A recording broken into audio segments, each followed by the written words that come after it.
ଗତକାଲିର କିଛି ଅନୁଭୂତି। କାଲି ଥିଲା 2026ର ଆରମ୍ଭ, ଜାନୁଆରୀ 1। ମୁଁ ଓଡ଼ିଶୀ ନୃତ୍ୟଶିଳ୍ପୀ ମିତାଲି ଷଡ଼ଙ୍ଗୀ।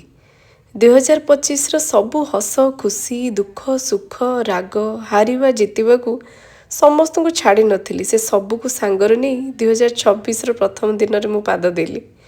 କାରଣ ସେ ଗତ ସମୟର ଦୁଃଖ, କଷ୍ଟ, ସୁଖ, ଶାନ୍ତି ହିଁ ମୋ ମନୋବଳକୁ ସାହସ ଦେଇଥିଲା ଆଗକୁ ବଢ଼ିବା ପାଇଁ।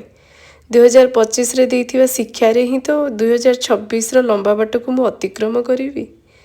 ଯେହେତୁ କାଲି ଥିଲା ଗୋଟେ ନୂଆ ଆରମ୍ଭ, ଇଂରାଜୀ ନବବର୍ଷର ପ୍ରଥମ ଦିନ 1 ତାରିଖ, ତ ସେଥିଲାଗି ଆମ ନୂପୁରକୁ ଆମର ଯେଉଁ ନାଚ କ୍ଲାସ୍ ରହିଛି ସେଥିଲାଗି ମୁଁ ମୋ ଝିଅ ବହୁତ ସୁନ୍ଦର ଭାବରେ ସଜେଇଥିଲୁ, ରଙ୍ଗୋଲି ପକେଇଥିଲୁ, ଆଉ ବହୁତ ଫୁଲ ଆଣିକି କ୍ଲାସ୍କୁ ସଜେଇଥିଲୁ, କାଳିଆକୁ ପୂଜା କରିଥିଲୁ।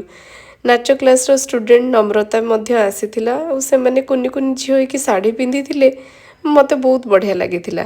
ସମସ୍ତେ ମିଶିକି ଯେତେବେଳେ ଠାକୁରଙ୍କୁ ପୂଜା କରୁଥିଲୁ, ଜଗନ୍ନାଥଙ୍କୁ ପୂଜା କଲୁ, ଗୁରୁଜୀଙ୍କୁ ମଧ୍ୟ ପୂଜା କଲୁ, ଆଳତି କଲୁ, ବହୁତ ଭଲ ଲାଗୁଥିଲା। କିଛି କାଲି ସ୍ପେଶିଆଲ ଡେ ନଥିଲା, ଯେହେତୁ ଗୋଟେ ନୂତନ ଆରମ୍ଭ ଥିଲା, ତ କାହିଁକି ଆଜି କ୍ଲାସ୍କୁ ନୂଆ ସଜେଇବାନି। ଏଇ କିଛି ଦିନ ହେଲା କେଜାଣି ବହୁତ ଥଣ୍ଡା ପକେଇଛି, ଆଉ ଥଣ୍ଡାରେ ମୋ ଦେହ ବି ବହୁତ ଖରାପ ହୋଇଯାଇଛି। ଆଜିର ଏଇ ଯେଉଁ ନୂତନ ଆରମ୍ଭରେ ଆମେ ଦୁହେଁ ଦୁହିଁଙ୍କୁ ସବୁ କାର୍ଯ୍ୟରେ, ସବୁ କ୍ଷେତ୍ରରେ ସହଯୋଗ କରିବୁ ବୋଲି କଥା ଦେଇଥିଲୁ। ଗତକାଲିର ଆରମ୍ଭ ବହୁତ ଖୁସିର ଥିଲା। ମୁଁ ଶଶୀର ମିତାଲି।